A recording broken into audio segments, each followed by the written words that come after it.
Good morning, Wabash. Speaking today at Pioneer Chapel will be Stephen Kleitsch with his talk titled Charlie Kirk's Death and the State of Classical Liberalism in America. Stephen graduated from Wabash College in 2011 with a major in rhetoric and a minor in economics. He received his MBA from North Central College with an emphasis in accounting and finance, and has worked in manufacturing, fintech, and with Fortune 500 executives.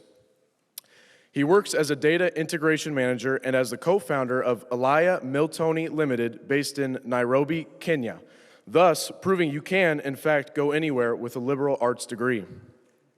Stephen, his wife Michelle, and their 6 children live in Wheaton, Illinois.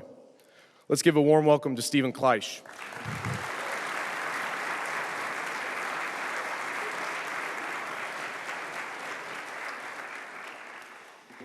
Good morning, gentlemen. I have to say it's a real honor to be here. I think the last time I sat and listened to a chapel talk was now coming on 15 years ago, and it moves me to see you all in attendance. I hearken back to kind of the topic that we're having today. To see the room have this attendance is already encouraging to me. I do want to come to tell you a story about why this particular topic. The first thing that came to mind was actually a story about my pledge brother Alex in the back here. A few years ago, and I won't break the bro code in telling a story, but I was at a bachelor party with Alex for my pledge brother Will. And as one does, we're talking smack about him prior to his arrival, and we were comparing notes here. Will's an avowed libertarian. And constantly was telling us about, obviously the heartbeat of economics. You have to take government as far away from private life as you can. Although apparently he told Alex sort of the opposite. He wanted to extend the range of public schooling. And of course, this is literally the opposites. How do we hear the same person tell us 2 different things? It was his bachelor party, so I said, Alex, we should probably just give it a rest. At that exact moment, Will rounds the corner, and Alex's first words are, "So, Will," and this is how our pledge class operates.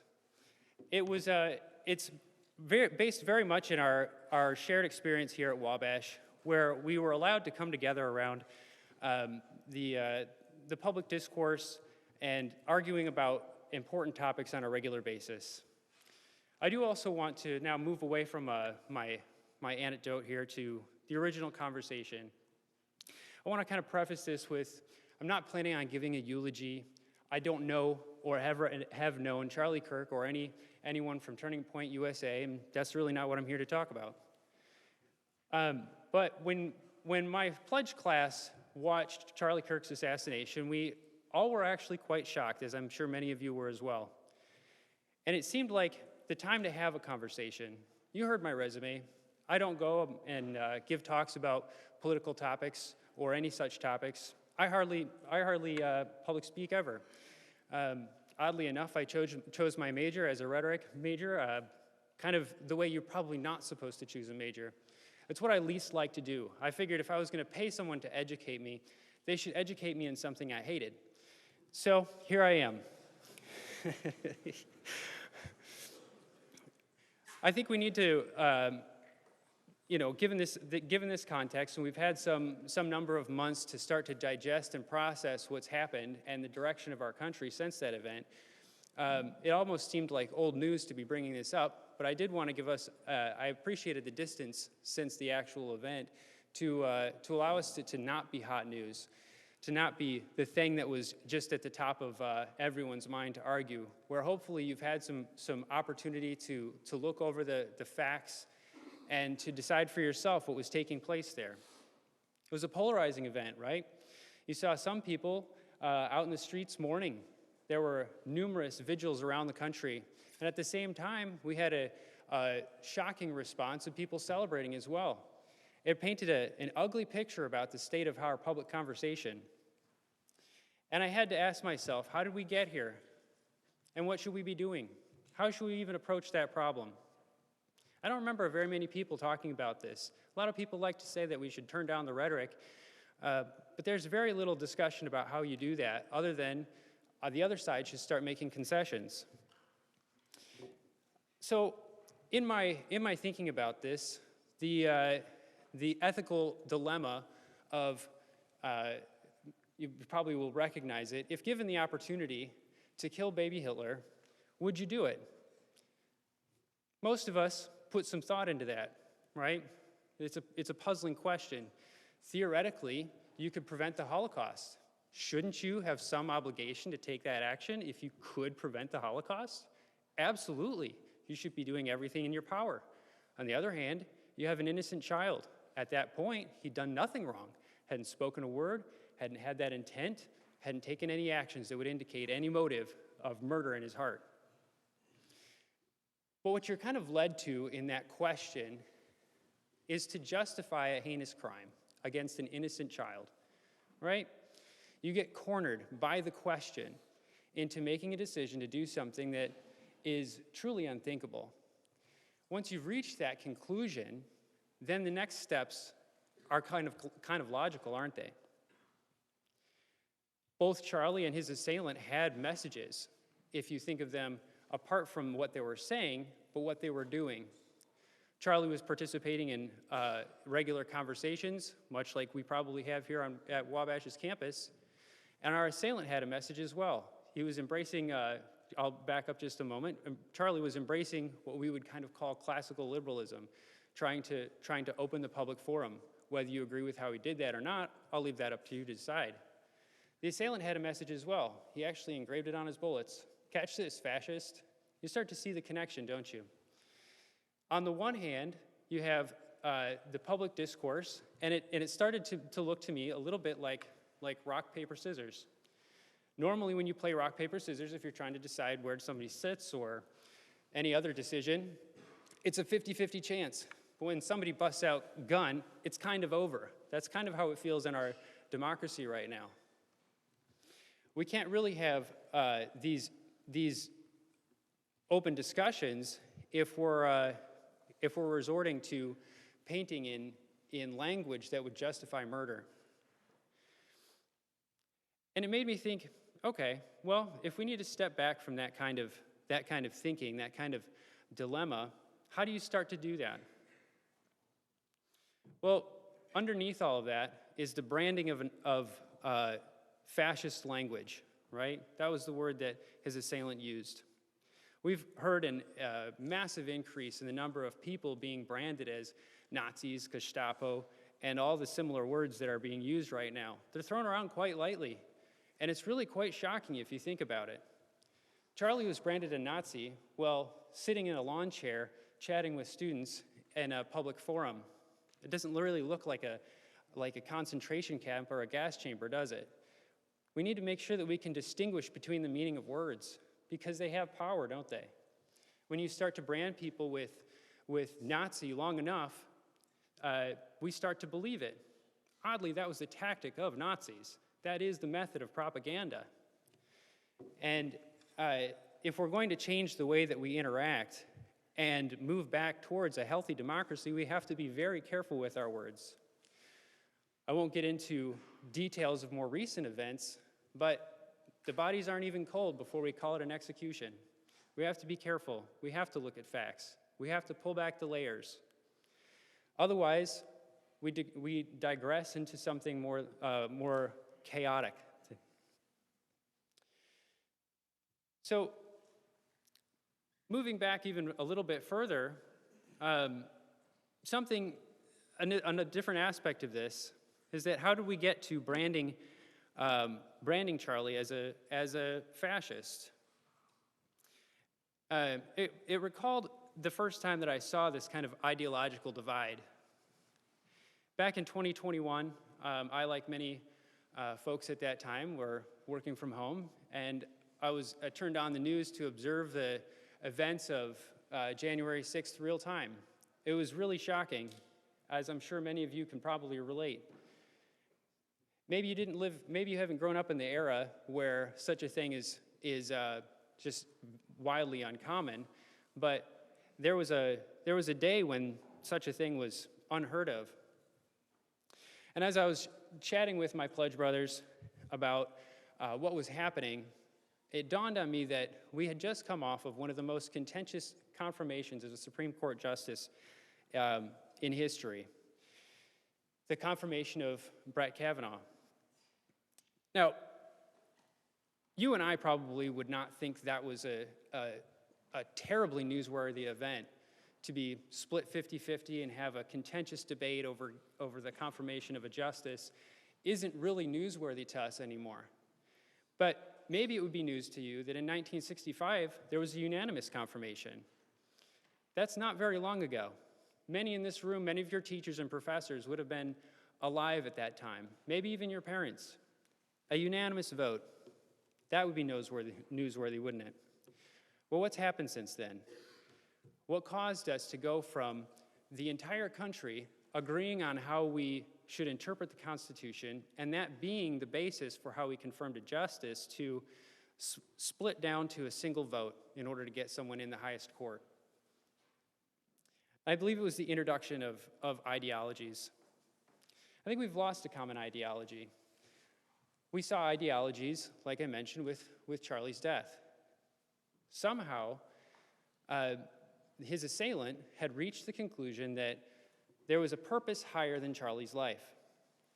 Somehow, he'd reached the conclusion that life itself was not the highest purpose, that whatever purpose his assailant was trying to serve was higher. And I think that's what happened.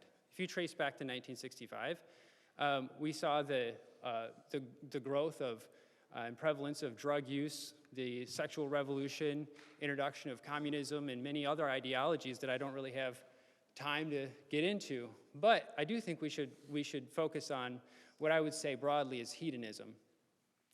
Kind of the concept that your own personal satisfaction, gratification, and pleasure was a highest purpose.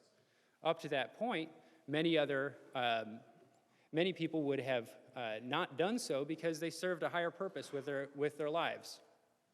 With the introduction of hedonism, when something is in conflict with your personal joy, you're willing to destroy something else for it. You're willing to serve that higher purpose. If something is standing in your way, you would be willing to take it down. To the extreme, to the end of that logic, you'd be willing to take down another person. If they're standing in your way and your highest purpose is your own personal pleasure, someone standing in your way would be worthy of death by that ideology to its end. So why should, and I will argue that I think we would agree that broadly speaking, the highest cause, the highest ideology is human existence and thriving. Why would we reach that conclusion? It's kind of a tough question. And we have a lot of competing notions throughout the world. And I think if we have to go back again to 1965 and what would have taken place at that point, I think there were religious undertones to why we were able to function together as a society. I think the notion that a human being is a divine image bearer is crucial to that. And I wonder if we can ever go back to a functional democracy, the rock, paper, scissors, without pulling out gun, if we have different ideologies, if we hold something higher. And I would say that my kind of closing thoughts on this are that we need to be considering what is our highest ideology. So I have a little bit of a test and another story, because you have to tell stories. Oftentimes, or maybe less often now, but the question is posed of what are you willing to die for? I think that helps illuminate what you're willing to live for, what's your highest purpose. Most people would say your friends and family, but not all people. I'll pick on another pledge brother, but he can have the pleasure of remaining nameless. But he posed this question or this scenario about us that he said, I'd be willing to skin all of you alive to save my kids. I thought, wow, kind of puts me in an awkward position, isn't it? I get to choose, do I die for a child?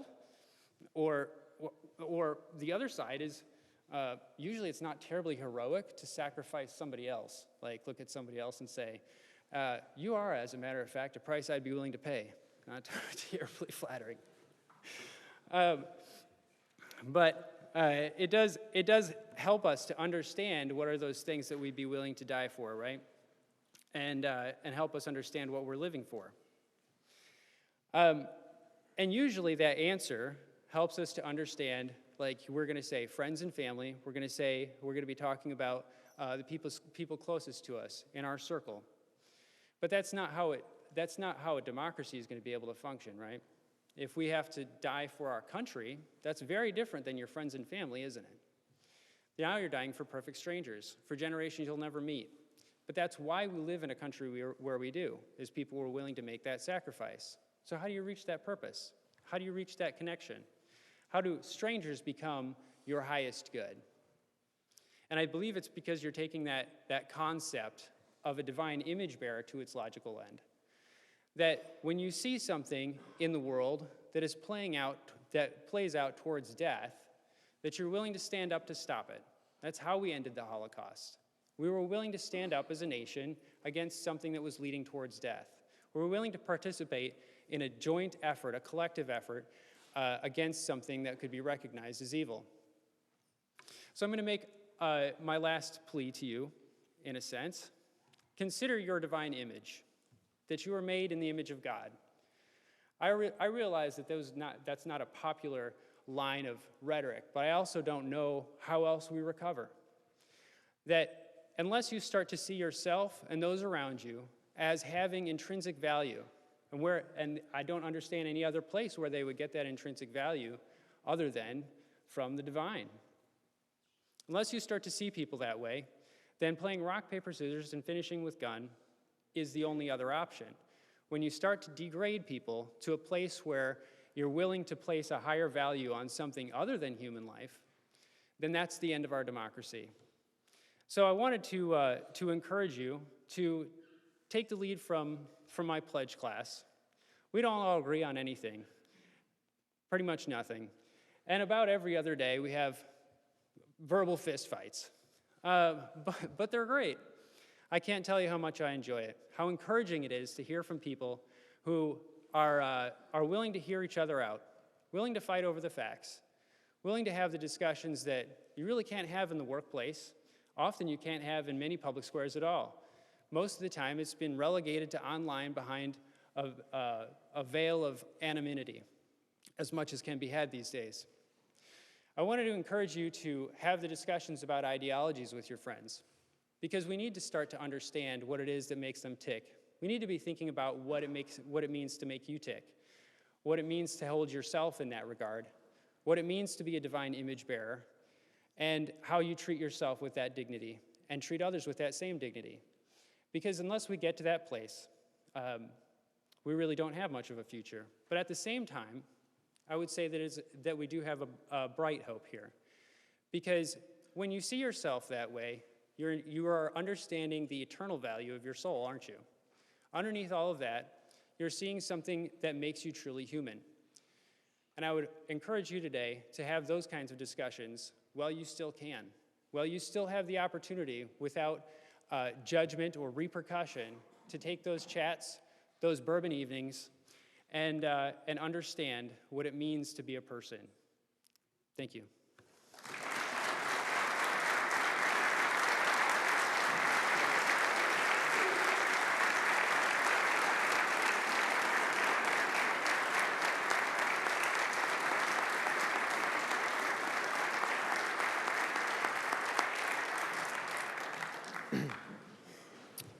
A few final announcements. On Friday, Swim and Dive will have a meet at IU Indy.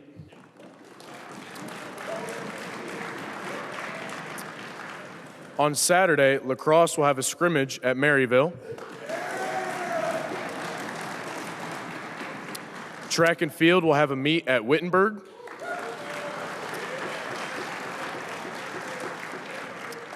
And lastly, wrestling will have their home invitational.